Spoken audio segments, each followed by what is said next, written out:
ฮัลโหลทุกท่านช่วยใส่ตากันชิมไลที่เสียจนทันเลี้ยวกันปูปานฮันเน่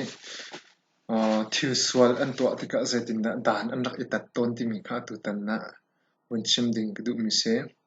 อาเสียจนกันทอกพลันเตียฮีวิดีโอไลน์มีพุ่นทอกินักกองเสียไลน์นุนพงกองอาเสียอีกันรักตาลังมังนักฮีชาแนลฮี subscribe รักตัวเวลาจนมันขัดเตียLaimi phun kong hi kan chong tin ha lai amun khate kan thang chau tin ha lai ti kha amasbika som kan du mi asie ya si chun kan bun zau na lai laimi phun ne zai tin da swalman dan an i pek ning se dan i tat ning si ti mi kha kan bun zau tin ha sila nak chan asila ye ya si chun kan bun zau tin ha lai ye Laimi phun ni hin mi pakhat ni midang kha a hliam sual tika zaitinda dan ani ta ti sia chon I hliam mi pa I a hma kha adin fa ningin dan ani tat ve ti se in chun bia le hol in an I ti tika a bia adin le a fa ningin khan dan tat sve than ti jong kha I a hma chong sia chun bi chim hol re sia ani duk lo nak uma chun khati khan an bia adina fa ningin chun ani hliam a fa adin ningin khan dan itat asi ti kha kan kho mi ase I lungkhen dan an rakti mi he asang bik dan raksi ante lungkhen dan I chu khut zaida si kan ti sia chun khuchung tiang phat in chua la doi an raksi ante lungkhen dan ti mi chu afak bik dan ka asi khuchungin thol chua doi ti mi kha lungkhen dan an ti mi chu ase I apani nak a ril tial lai nong bia chu phun tho thifang khi te bentuk salang zon le zu haitin bentuk choin liam mi kha si ante I ta chun nak a thifang khi hoi ti mi chu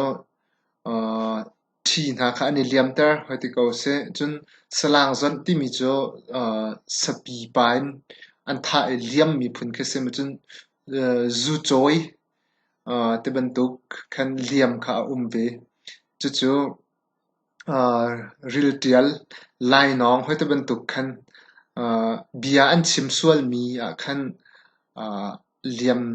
ding dan ani tat mi asiton te ante ya pathum nak cho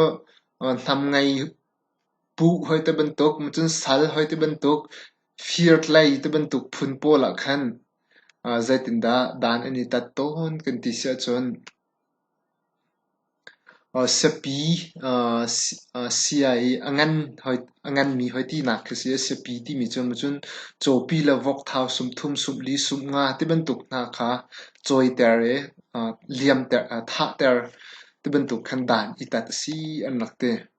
I chun apali nak cho bete tuai le sikvel pi pa aslem lo mi a chon vok sum thum le zubel pi an te zu khat angan mi zubel bel ti mi chu zu kha asi chu angan mi pakhat te bentuk vok sup thum te bentuk kha ma in khan dan rak itan asi tia kampu pa na sual nak an to tika dan ani tat ning chuti chun asi ante pupa chan leo chun rem hi arak tambik ante pakhat la pakhat kha sual nak an to tika kan sual ko ra kan ngai thiam ko tia anti na chu bentuk I rem nak chu arak tam ngai ante chu aido ngai mi Nunphung kha asitia korwa zu la zu an isi an ivel an ti asna an zu thiam in chun an rak I rem than ti se ita chun naka zu ari mi pa ne minong pakhat pa kha avaswal tika achunga bi fa ka bachim tika silola thing tanin avatok tika namten avaso swal tika te bantuk phuna khan ani rem an vai ileng ka ye zu pa ani siko chu an ma chun situng lo zu ruang asiti bentuk khan an ti ye chu zu chu mun khati an ding ti chu ti chen ani rem than ti khase luchum na tam ti bentuk thing tan tuk le lai non tiang zong khan khwa boy ne rem kho lo mi chu ram uk boy zong in bia an chai na chu an rak chu chun arak dong ton ti khase I asau de kan vun chim sia chuan luchum longin an luan chup na te ban tok an na kho an sei na te ban tok thingtan an tuk na te ban tuk zonga khan khwa boi kha ani some khwa boi ne khan irem ko zai kan ti nga a tha lau te ban tuk kha am ti na chu chu ram uk boi hlan leo chuan ram uk boi ti mi kha arak ram uk boi zong ti mi kha chu chu zonga chuan bia chai nak chu an rak tu a chu chun an rak irem khau ton ti se i ama bel te chu chu bentuk in mirang pol te bentuk an hung kai hlan ne sual nak an tua tika chuan amma ten ma ti khan tlang ani tla ton nain mirang boi pol an hun kai nu mirang na an kan uk nuin chuan zaitin da an tua ti sia chuan wan thok te bentuk peng monkey te bentuk zunga khan bichai boi na hi an rak umi chuwa chuan hun chai chom kha si ti kha kan pu pan ha an Tuanbia kan zau tika khan kan hmu kho mi ase i kan pu pan ha he an hlan lio an nun chan an sining ro tika hen an ma ten bia arak i chai mi an se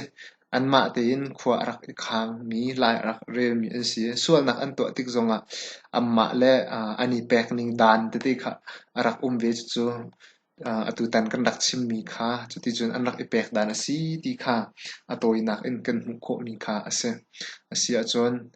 hi vial in kan dong tar ri lai ye i kan video war phun sia chon subscribe rak to vela chon anu video zonga khan